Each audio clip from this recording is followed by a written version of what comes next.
Hello, and welcome to the second episode of This Movie Sucks. Where my co-host Josh and I talk about movies that we think suck. For the most part. For the most part. Occasionally, we talk about ones that are less suck. At the end of the episode, we'll talk about ones that didn't blow. Yeah. Josh, you want to start us off? What did you watch recently? Well, two movies, actually. One, as you know, I'm a fan of usually terrible 80s horror films. Just real shitty. Yeah, bottom tier. There was one called, I believe it was Baby's Blood. Something, hold on, I got the title on here. Baby's Blood. Yeah, Baby Blood. That's the name of it. It was on Shudder, and my God, Brought a lot of real good content. Yeah. You know, it's hit or miss with Shudder. This one, it was about a woman who lives in a circus, and Cool. for some reason, the guy who runs the circus, he pays to have a panther delivered, and the panther explodes. And nobody knows why, but this slimy little creature comes out of the exploded panther and crawls up inside her while she's sleeping. And then she is pregnant for 9 months with this alien baby that talks to her and tells her to kill and drink people's blood. Yeah, it's it's something else. In English? American film? Yes, I believe it was subtitled, if I remember correctly. So no. Well, I think it was subtitled, but it had a dub, and I think I was watching the dubbed version, if I remember right. Right.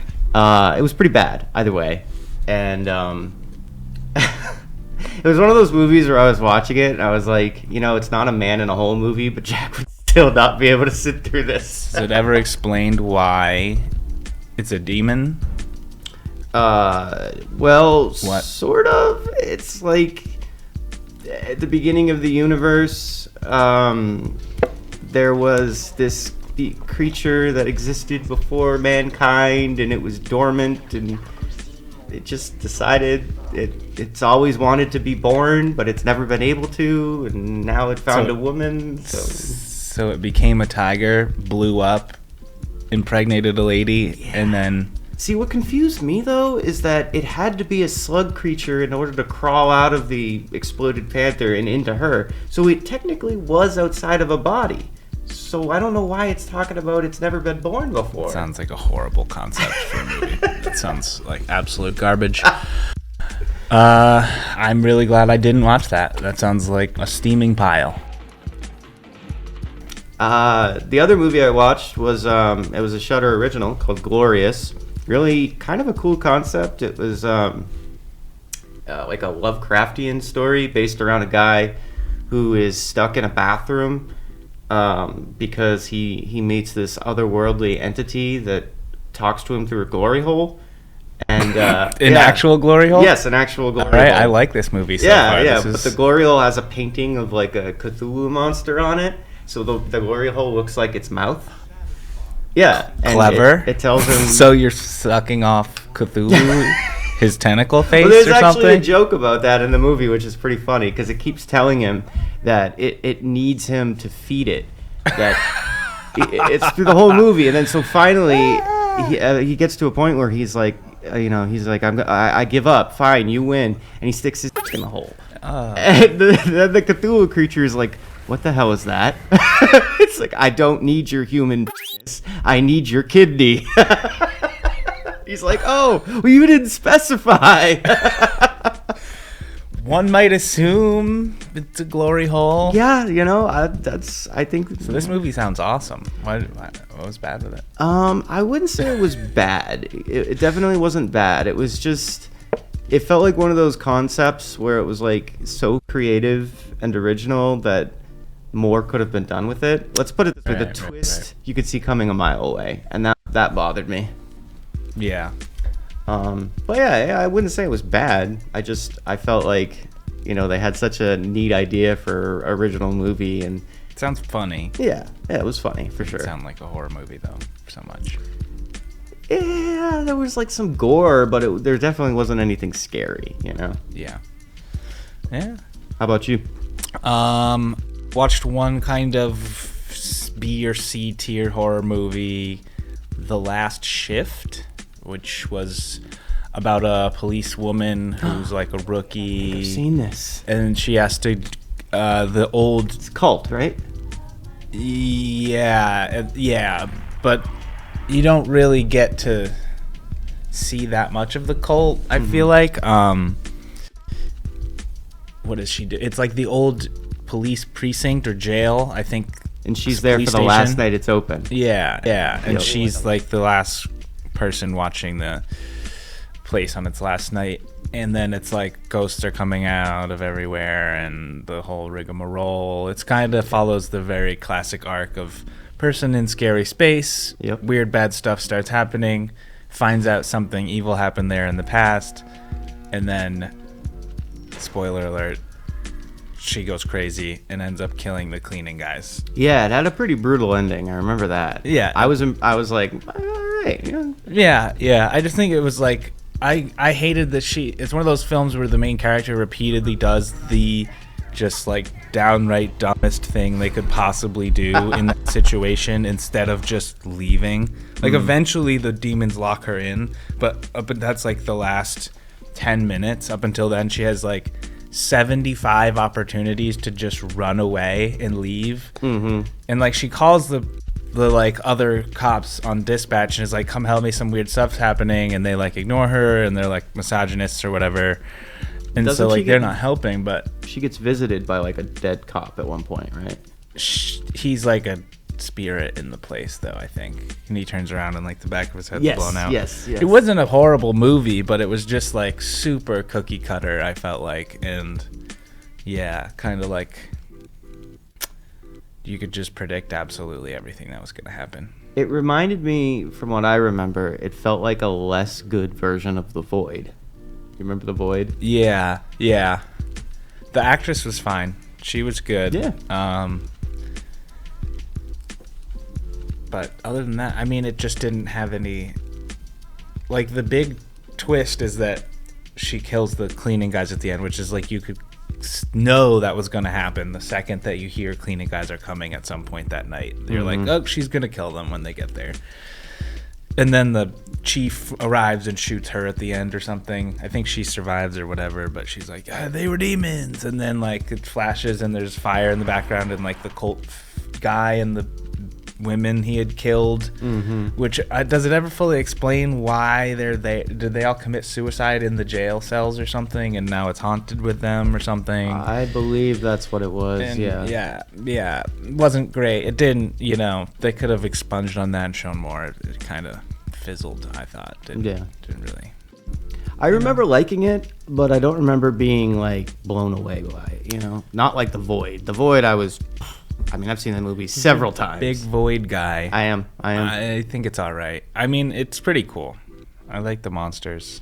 The Void or The Last Shift? The Void. Oh, okay. The Last Shift was like a lot of like guys in red paint with like like ripped up scarves draped over their head going woo for a second, like, and then it cuts away and then it cuts back to them. Yeah. Like, and they're only like visible for an instant, and you're like, all right, that's. But then they have some practical effects that are pretty cool, like the blown out head of the cop and stuff.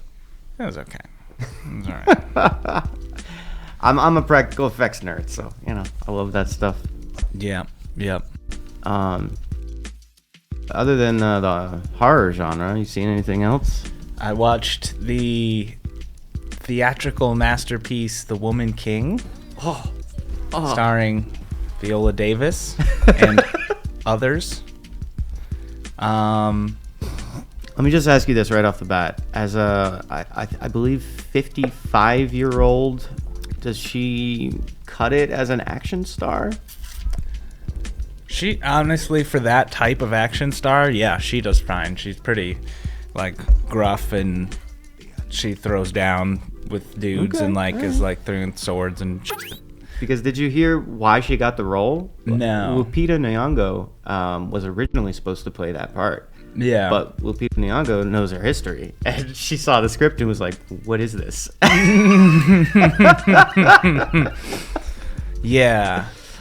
Yeah. I can see why she maybe was like, other people also know, so I'm not going to put my name on that. Mm-hmm. Yeah, it was like, what if we took a really horrible subject matter but made it like a Disney story? and girl power too. Yes. It was pretty, a lot of it was cringe, but it was at least had a story arc that you could follow. That was fine, you know. All made up. I mean, if you can get past the glaring historical inaccuracy, the kind of very much forced oversimplified, you know, situation, then yeah, it's fine. Yeah. It at least like has a coherent story and likable characters. Likable characters. The young girls are great. That. Yeah, I think the 3 young chicks that like are join the Agoji, their part of the story is actually cool. I like them. Walk me through this. What is the story of the Woman King that they The real life or the movie?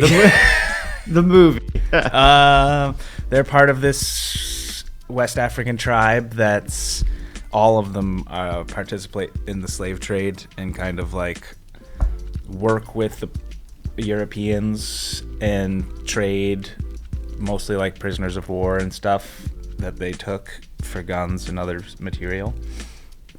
And then this tribe is like has this group of women warriors that no one else that like is unique to them. And the leader, Mrs. Davis, says, "We got to stop doing the slavery stuff." And the king's like, "Okay." And then just like that. And then they stop. And then they set out to end all the other slavery from the other tribe that's bad. Wait. Why does she have enough sway to be like, "Yo, we got to stop"? And he's like, they kind of explain her like political power. They're like the royal guard kind of, and like the main soldiers that protect the city kind of. They're elite, so she has a lot of political power. And they had some connection, her and the king, in the past, which was, I think it was Boyega was the king. John Boyega? Yeah, I think so. I think I got that right. Poor guy. I might have that wrong, but I'm not sure. Going from Star Wars to Producer, look that up. Oh wait. But yeah, and then they go, and then there's these 2 Europeans. One's the white guy's Portuguese, and then one's half black, half Portuguese. Mm-hmm. And so they're kind of like a side story, and then the like half black one's also part Dahomey tribe. Mm-hmm. So he's like got sympathies for them and falls in love with one of the young Agoji warrior women, the main character basically, besides Viola Davis, the young version of her. So there's like 2 main characters? Turns out to be her daughter. Okay. And it does have like a valid, like, because in Africa women like suffered greatly under terrible things, and it has a like story like the daughter's a product of assault. So and like it's like they stand strong in the face of that. I understand like that whole message in the movie was positive and like realistic and good, but yeah, the whole like she just goes, "We should stop slavery," and he's like, "All right, we will." It's basically the second scene, and then like sounds like not just stop slavery here, but everywhere. Well, then they go out to like kick the Portuguese out of the area and like stop the other tribe that's still helping them. Jeez, I wish our government functioned like that. Yeah, I mean, at the drop of a hat. But yeah, I mean, there were some really rough lines in it that were like clearly written with an activist mindset, not a writer's mindset. Yeah, and they're like standalone. They'll be like a pot, like the music will drop and she'll say it, and you'll be like, oh. I won't repeat any of them though. Oh, jeez, that is pretty funny. But It was actually a lot better than I thought it was going to be, like story-wise. Well, let me ask you this. It's obviously like the Disneyfication of a horrific historical period. Just in terms of the film itself, how was the action scenes? Some were good. Like, they could have been better. It was definitely like Pirates of the Caribbean style combat in some parts of it, like flying around, people are jumping, like doing backflips and stuff. Whoa! All right, like, they're like acrobatic. It was all right. You know, I think the PG-13 bit him in the butt a little bit. Yeah, because if it could have, I think the movie would have been way more powerful and better if they had shown more brutal stuff. Yeah, and it would have had like shaved off some of that like. Yeah, with that PG-13, you really got to tiptoe around a lot of stuff. I don't think you should write stories about such a horrific thing and not like, you know, sugarcoat them. I remember, maybe it's not for that audience. No. I remember watching a really interesting thing on YouTube a while back. It was about the Woman King, just as a script. And they were saying, 10 years ago, this movie never would have gotten made. It probably shouldn't have. Yeah, just because of so many different factors and the what were you going to say? The main point, she eventually becomes the Woman King. Yeah, because it's like legend Wait, or so something. what happens to our boy John Boyega? Part of their... I don't really remember. He like steps down and passes on the leadership role, part of their tradition or something like that, I think. I can't. He's like, well, you've ended slavery, here you go. Well, it's like part of their political system is they pass on the government at some point to someone else, and like there was some stars aligned and the two gods were in the right place or something, so it meant there should be a woman king, from what I remember. Totally really happened. Absolutely. Well, that part actually did happen, I think. All right, I guess I'm eating my words. Briefly, like I'm pretty sure I read about there was a woman king of that tribe for a while. They did not end slavery though. Oh, that's hilarious. So that part's, all fantasy. But, on the flip side, I watched The King, the regular one, with... Did you watch them in that order? I watched The Woman King first, and then a couple days later, I watched The King with Timmy Chow. Oh, I told you about that. I'm so glad you watched that movie. Yeah, I remember I saw that when it first came out on Netflix. Really good. Yeah, surprisingly good, right? That was the first Timothée Chalamet movie I ever saw. Yeah, that was great. I think it should have gotten better... review, more clout in the media. I thought it was great, but even Johnny Depp's kid did all right. It's really sad too. Like, which one was Johnny Depp's kid? The very end, the girl. The French princess. Yeah. Okay, yeah, she was good too. She's not in it that much, but she has a strong character. Yeah. Kind of puts him in his place a little bit. Yeah. Well, and she's like, we never tried to assassinate you. And then he like realizes like he just got set up the whole time. And doesn't he, after he realizes like that he's been set up, he just like kills everyone? Well, he goes to like his main advisor who he realizes like, oh, this guy benefited a lot from all of this. And I never questioned his motives. I just believed what he said. Yep. And then he stabs him in the back of the brain. As you do. Yeah. I remember the scene where I don't know how old Timothée Chalamet was in this film, but he looks like he's 16. And there's a scene where this like skinny little 16-year-old Timothée Chalamet is in plate armor fighting, on behalf of his brother. And I was just like, like in concept, this sounds ridiculous, but it actually looks badass. You know what I mean? It was cool. Yeah. And like the theme that he starts out hating his father, who was like a cruel and shitty king who kind of fucked over the whole kingdom and left him in a really bad spot for him to inherit. And then slowly but surely, like, it's about how, what's that line? Kings don't have friends, they have followers and foes. And like he learns that's more and more true over time, and then like he slowly starts becoming like his father and doing like cruel things, like there's a scene where they win that battle, and the guy's like, "What? We have a ton of their prisoners," and he's like, "Kill them all, kill them all." Well, his like real close friend and advisor, doesn't he like he wins a battle for him, but he dies doing it or something? His best friend from when they were drunks before he became the king. That's where you make your best friends. Yeah, right? he gets him to come join his like inner circle, and then the guy, kind of planning to die because he hates what has happened. He doesn't like enjoy that life. He knows the immorality of it, and that even when you try to be good, you're gonna end up bad. So he like leads the first charge, like kind of suicidally, and then obviously dies. He like dies fighting in the mud, right? Yeah, because I remember it's like a pretty big scene. It's the Battle of Agincourt. So they trick the French into riding down this muddy hill, and then they all get in this muddy mosh pit because the French are all in heavy armor and heavy horses, and they all fall in the mud, and then they ambush them out of the trees. Yeah, it's kind of a genius tactic. Historically accurate, I believe, too. Yeah. I think so. Funny how you can write a movie like that.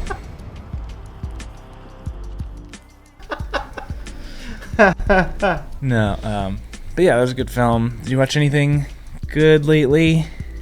With the films that I watch, Jack, the thing is that my ratio of good to bad is far worse than most people.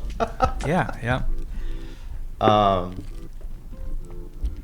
Hey, did you ever check out that show I told you about, From?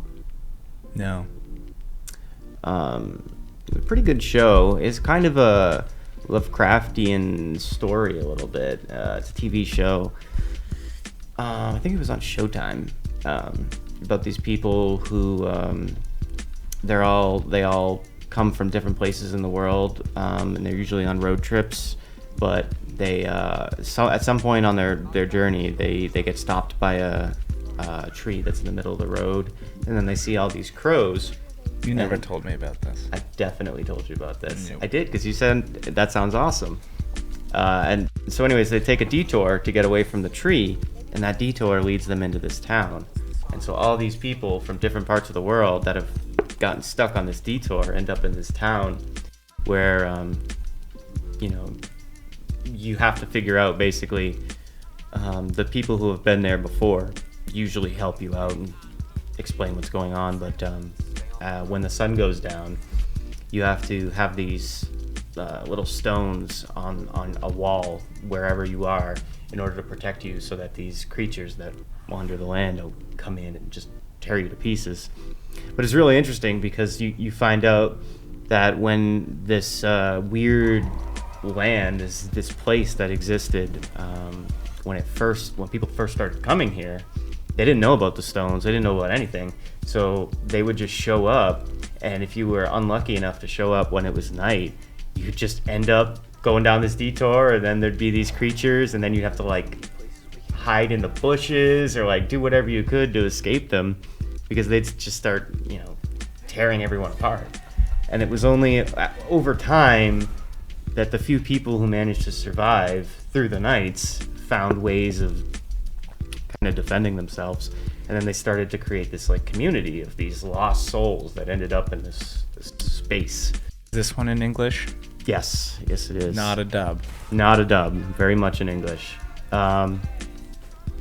And I believe it's pretty new because it only has one season out, and I think the new season is coming out in like a couple months. So it's good though. I liked it. What's it on? Showtime, you said? I believe it's on Showtime, yeah. Does that mean it's anywhere else? I watched it on Amazon Prime. Okay. I think it's just that's the origin of it. But Right. Yeah, it had great Lovecraftian vibes, one of the first things they show is like at the beginning of the first episode. This guy gets, he's so depressed, but he ended up there with his wife and daughter, and he gets so depressed that he goes to the local tavern and gets drunk, forgets to go home, so he sleeps. He can't leave at night, so he sleeps at the tavern, and he's not there to stop his daughter from basically taking the thing off the window. So then the creatures get into their house and just demolish his wife and daughter. Like they show you like what the creature did to him, and it's just like they're just like body parts flung around the room and stuff. And it's good because it's basically used to show you like the dangers of if this happens in the show, this is the consequences, you know. And I liked that a lot because it just shows that. So it's like Lost, basically. Yeah, it's like Lost with cojones, you know. That sounds cool. Yeah, it's pretty good. But yeah, I think that's it for our cinema viewing pleasure this week. Unless you had anything else. Did you want to touch on Mad God? Well, we've got about a minute and a half left. Why don't you just give us your quick thoughts on Mad God? We'll save it. You put it in the intro, so I figured we had to touch on it. All right. We will save Mad God for our episode next week and give you something to look forward to. But until then, just remember that if a movie sucks, we will watch it and tell you about it. I'm Jack. I'm Josh. Take it easy.